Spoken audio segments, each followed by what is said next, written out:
if you would like to draw a life-size giant squid on the sidewalk, or in a parking lot, or anywhere really, you just need some chalk and a measuring tape. And you don't really need the measuring tape. We're going to start with the mantle, which is the main part of the body. The longest giant squid mantle ever measured was just shy of 8 feet long, but most are much shorter. And of course they grow to that size from being pretty small babies. So if you are human, there is definitely some giant squid somewhere in the ocean with a mantle exactly as long as you are tall. So you can lie on the ground and mark off your head and your feet to make the length of the mantle. On the other hand, if you don't want your own height to limit your masterpiece, you can use your tape measure. I made a 6-foot long mantle, which is not how tall I am. Then you can label it and add the fins. Do notice the shape of the fins.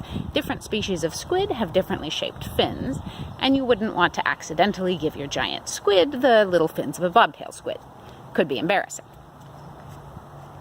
Next, you can mark off what's called the standard length of a squid, which is the mantle plus the head and the arms.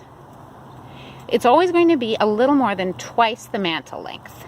So you can just lie down again with your feet at the end of the mantle and add a little bit extra on top of your head to get to the end of the arms. When you're filling in the head, each eye is about the size of your own head, again if you're human. And the arms, there are 8 of them, but you can fudge that a little by making a bunch of lines and then just writing the number 8. You can also add the funnel, which is called a siphon sometimes.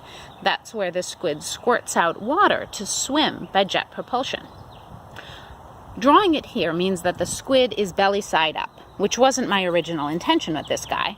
I didn't draw the funnel until after a passerby had added it for me, very thoughtfully but in the wrong location, so I erased that funnel, which you can do with a wet cloth when you need to erase chalk, a wet rag, and I drew the funnel in the correct location. It's not really healthy for a squid to be funnel side up, but it's also not really healthy for a squid to be on the sidewalk, so. Now you get to finish your squid with the 2 long feeding tentacles. They just keep going. They're about 4 times the length of the mantle. So if you're measuring with your own height, you get to lie down 4 more times to get all the way to the end of the tentacles. They're very thin, and they only have suckers here at the end on these flattened parts called the tentacular clubs, which they use to grab their prey. And then you're done. This giant squid, which I drew here, is 40 feet long, or about 12 meters, which is a bit less than the 45 feet, or 14 meters, which is the maximum length ever scientifically measured for a giant squid. And I really think it's doing something for the neighborhood.